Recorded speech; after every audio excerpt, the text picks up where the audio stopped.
Muy buenos días, estimados. Hoy vamos a hablarles acerca de un análisis de clusterización de unos datos.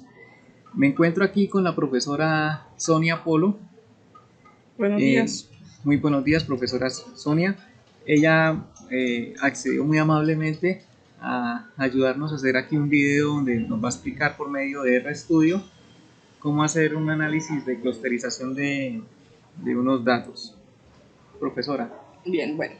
Para el ejercicio de hoy vamos a utilizar esta base de datos, la cual es una base de datos de una encuesta que se le hizo a personas acerca de sus gustos con relación a la compra de zapatos. Entonces, bueno, esta base de datos en total tiene 24 preguntas. Como se pueden dar cuenta, pues pregunta o tiene rangos de edad, género, estado civil, a qué estrato pertenece, nivel escolar, bueno, ocupación, el sector que desempeña, ingresos, y ya empiezan las preguntas relacionadas con el tipo de calzado que esa persona prefiere, ¿cierto? Y las consideraciones que esta persona tiene cuando va a comprar calzado.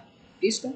Entonces, generalmente, para nosotros poder distinguir las características de estas personas, hacerlo únicamente de manera descriptiva puede ser una tarea bastante compleja. Entonces, lo que hacemos es tratar de utilizar el análisis de clúster para que nosotros podamos agrupar a estas personas por ciertas características similares, y para este caso en particular o para este ejercicio en particular sería conocer precisamente cuáles son las características de cada grupo y que podrían servir para hacer las diferentes estrategias de marketing, por ejemplo. Entonces, esta base de datos, en primer lugar, lo que se hace es codificarla o tabularla. ¿Listo? ¿Cómo se tabula? Pues en este caso, como se trata de una encuesta de selección múltiple, a cada letra se le va a dar un valor. Por ejemplo, las A van a ser 1, las B 2, las C 3 y así sucesivamente, dependiendo pues de la cantidad de opciones de respuesta que tenga la encuesta. Una vez tabulada la encuesta, pues esta encuesta nos va a quedar de esta manera. ¿Listo? Como la vemos acá. Esta encuesta tabulada es la que nosotros pues, vamos a utilizar para hacer el análisis de clúster. Ahora, el análisis de clúster nosotros lo vamos a hacer en un software que se llama R. En este caso particular, con el objetivo de no tener que hacer todo el proceso de descarga como tal del software, pues vamos a utilizar una página que se conoce como POSIT Club, y esta nos va a permitir conocer o tener la interfaz de R y poder trabajar como tal. Lo primero que necesitamos hacer es cargar la base de datos. Para cargar la base de datos, nos vamos aquí en la opción de Files y en la opción que dice acá Subir documento, ¿cierto? Le vamos a dar clic ahí y le vamos a dar Seleccionar archivo. Entonces vamos acá y buscamos esta que es datos encuesta, es nuestra base de datos. Le damos a abrir y le damos OK. Ahí empieza el sistema entonces a cargar la base de datos y miren que ya nos muestra acá, pero ahí simplemente está como cargada en el sistema, como si nosotros la tuviésemos en documentos en nuestro computador. Sin embargo, nosotros la necesitamos es acá en el sistema de R como tal. Entonces le vamos a dar aquí arribita donde dice importar dataset y el documento es Excel. Entonces le damos desde Excel y miren que si nosotros le damos aquí en buscar documento, él nos va a buscar los documentos que nosotros tengamos cargados. ¿Listo? Seleccionamos nuestra base de datos y le damos a abrir. Él inicialmente acá pues nos va a mostrar, si todo está correcto con la base de datos, una previsualización. Asimismo, si nosotros no quisiéramos utilizar esta forma, sino que escribirlo de manera a nivel de código, pues miren que acá abajo nos muestra cuál sería el código que nosotros necesitaríamos escribir para subir la base de datos. ¿Listo? Ahí simplemente le damos a importar y miren que él nos carga la base de datos acá, ¿cierto? Son 263 observaciones porque se encuestaron a 263 personas y las variables pues hace referencia a cada una de las preguntas de la encuesta, que en este caso son 24. Y él acá nos muestra la base de datos como tal. Una vez tenemos la base de datos, empezamos entonces ya con el código como tal.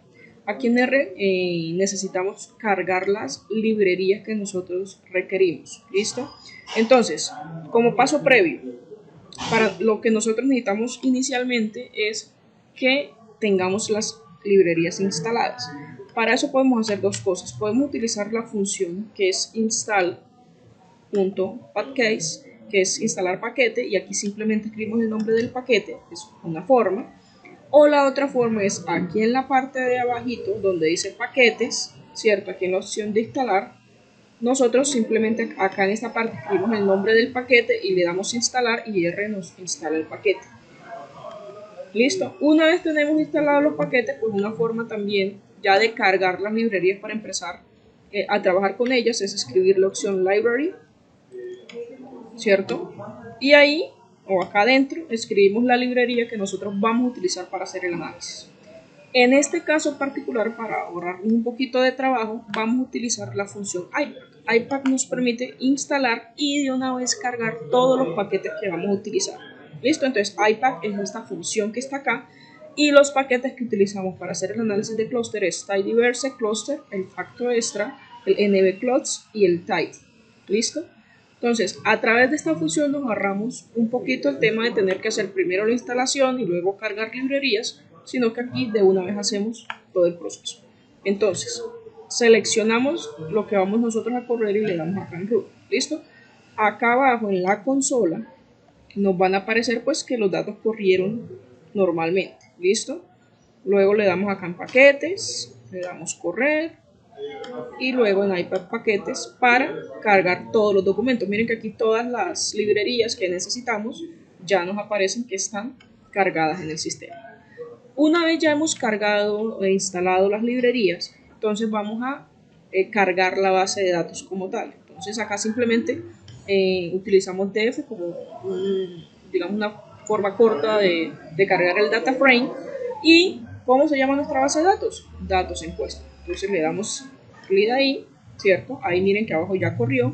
Y acá simplemente nosotros podemos darle df. ¿Para qué? Para que corra la base de datos. Cuando nosotros no le colocamos a esto view, ¿cierto? Este view entre paréntesis, vamos a hacer la prueba. Miren que ya le dimos df, vamos a hacerla acá con mayúscula, ¿listo? Cuando no le damos el view, simplemente nos carga la base de datos acá abajo en la consola, aquí como se ve acá. Si nosotros le colocamos el view y le damos correr, él nos va a cargar la base de datos acá a un lado, ¿listo? Como el data frame que es. Listo. Dependiendo de cómo se analicen los datos, pues nosotros vamos a hacer un proceso de normalización o de escalar los datos. Es decir, esto es para que todos los datos queden en una misma escala como tal. Y esto es para que, digamos, no hayan otros factores como de pronto medidas diferentes o algo que puedan afectar como tal el análisis. Listo, para eso utilizamos la función de scale. Entonces le decimos que a df escale pues los datos de nuestra base de datos, le damos correr y acá en getDF pues que nos muestra la primera parte de nuestra base de datos, miren aquí en la parte de abajo, y nos van a aparecer que ya todos los datos, miren que ya no aparece 1, 2 y 3, sino que ya aparecen los datos de manera escalada como tal. ¿Listo? Ahora, antes o ya una vez escalados los datos, una forma que nosotros tenemos de comprobar si es adecuado o no el análisis de clúster es calculando la matriz de distancias. ¿Por qué? Porque finalmente debe haber cierta relación entre los datos para que nosotros podamos hacer un análisis de clúster o que el análisis de clúster como tal sea adecuado. ¿Listo? Hay muchas formas de calcular la matriz de distancias. Miren acá en los textos pues, están las diferentes métodos que nosotros podemos utilizar para calcular esas distancias, como la Maximum, la Manhattan, la Canberra, ¿cierto? Pero nosotros generalmente utilizamos, o el método que utilizamos es la distancia euclidiana. Entonces, la función es mdistancia, ¿cierto? Obtener la matriz de distancia, base de datos, y el método que vamos a utilizar es la distancia euclidia, ¿ok? Entonces simplemente le damos correr, él aquí ya nos corrió la matriz de distancia, y vamos a utilizar la función mvis, ¿cierto? De matriz de distancia para nosotros visualizar esa matriz. Entonces nos paramos acá, le damos correr y miren que en esta parte de acá nos va a aparecer la matriz de distancia. Le podemos dar aquí zoom para que él nos muestre la matriz de distancia. Entonces los valores azules indican que hay poca relación, los valores de 1 cercanos a 10 en este caso indican que hay buena relación. Se ve que hay muchos valores, digamos con esos colorcitos rojos, quiere decir que hay buena relación y lo que se podría considerar que nos podría salir un buen análisis de clúster. ¿Listo? Se ve de esta manera porque recuerden que son 253 observaciones, ¿cierto? Entonces eso es lo que nos está mostrando. tanto acá como en la parte vertical. ¿Listo? Es la relación de cada datico con cada dato, ¿ok? Entonces, cerramos nuestra matriz de distancias. Ahora, otra cosa, una vez que la matriz de distancia nos ha dicho que sí es adecuado hacer un análisis de clúster, lo otro es determinar cuál sería el número adecuado de clústeres. Para eso también existen diferentes métodos. En este caso acá estamos utilizando 3 de los métodos más adecuados. El WSS, el de la silueta, ¿cierto? Y este que es el gap step. Entonces vamos a correr cada uno de ellos, ¿cierto? En este caso, el primero nos está diciendo acá, esto también se conoce como el método del codo, ¿no?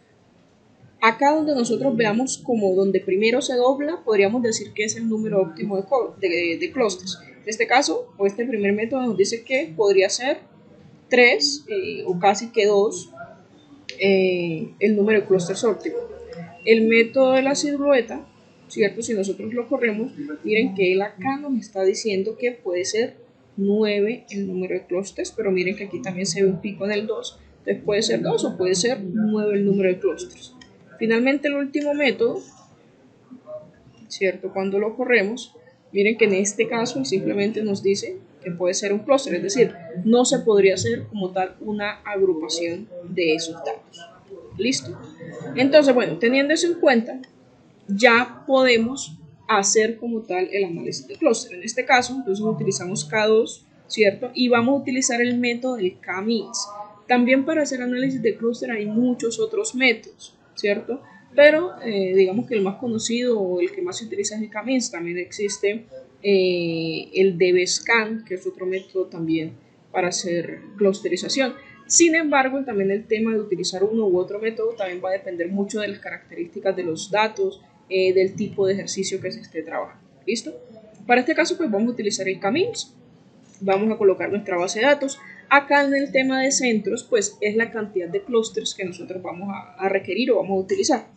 Entonces, como digamos no un acuerdo como tal entre los métodos, porque uno nos dijo que 9, el otro nos dijo que 2, el otro dice, bueno, no se pueden agrupar, es 1, pues vamos a tratar de utilizar más o menos un número como intermedio entre eso, que vamos a decirle que nos arme 3 clústeres. ¿Listo? Entonces simplemente le damos correr, acá nos corre, ejecutamos la función K2. Entonces, ¿qué pasó? Aquí en K2, ¿cierto? Listo, dentro de la información que él nos brinda, una vez nosotros hemos hecho el tema de la clusterización, ¿cierto? O una de las cositas en las que nosotros también deberíamos fijarnos. Entonces, miren, aquí nos muestra la vectorización como tal. Básicamente nos está diciendo cada personita, ¿cierto? Cada dato de los 253 que tenemos, a qué clúster pertenece. ¿Listo? Entonces aquí simplemente va desde la persona 1, ¿cierto? Hasta la persona 34. Miren que aquí inicia en la persona 35 hasta la persona 68 y así sucesivamente hasta la persona 253. Como le dijimos, 3 clústeres quiere decir que la persona 1 quedó en el clúster 2, la persona 2 quedó en el clúster 3 y bueno, todas estas personas de acá quedaron en el clúster 2, el 3 y bueno, así sucesivamente, ¿ok? Entonces, acá nos da otra información alrededor del tema de los clústeres. ¿Listo? Ahora, para nosotros poder entender un poquito mejor esa información, lo que nosotros hacemos entonces es poder visualizar esos clústeres. Entonces aquí tenemos diferentes funciones que nos permiten plotear o visualizar estos clústeres. Vamos a seleccionar toda esta de una vez, toda esta primera parte, ¿cierto? Corremos esa primera función. Y miren que acá, listo, miren que esta primera forma de visualizar estos clústeres, vamos a darle un zoom, ¿cierto? Simplemente nos está marcando los centros, ¿cierto? Acá la parte de los centros de los clústeres y con líneas nos está marcando las distancias que tiene cada personita, ¿cierto? A ese clúster en el que quedó ubicado. ¿Listo? Entonces eso es lo que nos muestra esta primera gráfica. Otra cosa que hay que tener en cuenta también con el tema de los clústeres es que Recuerden que son 24 preguntas. ¿Listo? Entonces, básicamente en la clusterización también se hace un análisis de componentes principales, ¿cierto? Que es el método que utiliza el Cummings para hacer una reducción de dimensiones. ¿Qué quiere decir esto? Que estamos pasando de 24 preguntas a solo 2 dimensiones, que es lo que nos intenta mostrar esto que tenemos acá. Pero ¿qué nos está diciendo? O sea, esas 2 dimensiones, digamos que están agrupando casi que o la gran mayoría de las preguntas. ¿Listo? Pero nos dice que, digamos, de ese 100%, la dimensión 2 en este caso, bueno, tiene un 9.1%, la dimensión 1 un 10.6%, que es lo que está, digamos, la información que está intentando agrupar. ¿Listo? Entonces, eso también es otra cosa que hay que revisar, ¿cierto? ¿Qué está conformando? ¿Qué es lo que está conformando como tal estas dimensiones? ¿Por qué? Porque esto también nos va a permitir explicar, ¿cierto? Por qué características puntualmente están siendo explicados estos datos. ¿Listo? Otra forma que tenemos de visualizar sería esta. Vamos a darle acá clic. Entonces, miren, démosle en zoom a esta gráfica y aquí ya nos muestra esta otra información. Entonces, ¿qué pasa? Nos podemos dar cuenta que por lo menos en lo que es el clúster 3 y el clúster 2 es, digamos que esta intersección a nivel de clúster se conoce como solapamiento. Es decir, que están compartiendo ciertas características similares o que es muy difícil poder definir de acuerdo con sus características a qué clúster pertenecería una persona, si al 1 o al 2. Porque en este caso, pues el clúster 1 y de acuerdo con los individuos que hacen parte de él, digamos que sí está un poquito más separado. Esto también nos podría indicar si de pronto tal vez 2 hubiese sido un mejor número para hacer la clusterización en lugar de 3, o si fuesen 4. Bueno, eso también es algo que nosotros, dependiendo del ejercicio, dependiendo de cómo nos den los clústeres, nosotros podemos analizar y definir. ¿Cuál es el objetivo precisamente? Pues que nosotros tomemos estos individuos de cada clúster, ¿cierto? Revisemos entonces con base en la encuesta cuáles son las características que tiene cada uno de estos individuos, porque finalmente lo que busca el análisis del clúster es esto. Es decir, qué características tienen las personas del clúster 1, qué características contienen las personas del clúster 2 y qué características contienen las personas como tal del clúster 3, que como les decía al principio, si lo que quiero yo es hacer, no sé, como esta encuesta era para personas en gustos en tema a la hora de comprar zapatos, pues a una empresa fácilmente le podría servir para identificar las características de sus clientes y definir cuáles serían las estrategias de marketing, por ejemplo, más adecuadas en su caso particular. ¿Listo? Bueno, estas también son pues otras formas de visualizar. En este caso, estas gráficas son las referentes a lo que son los dendogramas. Veremos a que cargue aquí un poquito. Listo. Entonces el dendograma, a diferencia pues de las otras, simplemente nos va diciendo de qué manera se van agrupando las personas. Entonces básicamente acá tenemos las 250 personas. Entonces él va agarrando características de individuos similares, hasta que pues digamos si tuviéramos un solo clúster, se armaría aquí arriba. En este caso ahí le voy a cambiar el dato a solo 2 clústeres, entonces nos muestra cómo queda la agrupación de esas personas a través de los 2 clústeres y cuáles fueron los individuos que él fue uniendo, pues hasta tener la agrupación total. Entonces esto se conoce como dendograma. Ahora miren que acá, ese salió así porque acá le había colocado K2, pero miren qué pasa cuando yo le coloco K4, es decir, si no hubiese utilizado 2 o 3 clústeres, sino 4. Démosle correr.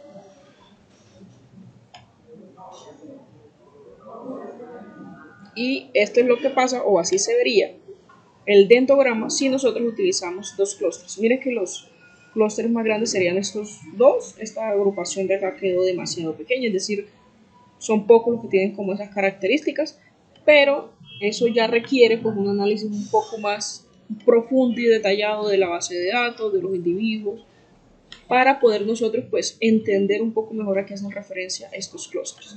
Finalmente, cuando ya nosotros digamos hemos hecho ese análisis, pues otra forma es pasar esa columna para saber qué individuo pertenece a qué clúster a la base de datos.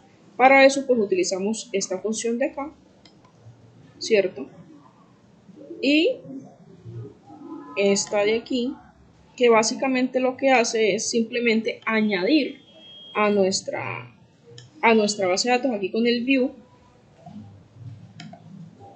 Listo. Entonces miren que está aquí, bueno, faltaría volver a pasar los datos a su escala normal, aunque simplemente la que nos sirve, porque ya nosotros tenemos la base de datos original, es esta, ¿cierto? Lo que hicimos ahí fue que nos hiciera la columna de clúster para que nos dijera qué individuo puntualmente pertenece a qué clúster, ¿listo? Y poder hacer pues un análisis un poquito más detallado como tal, ¿listo?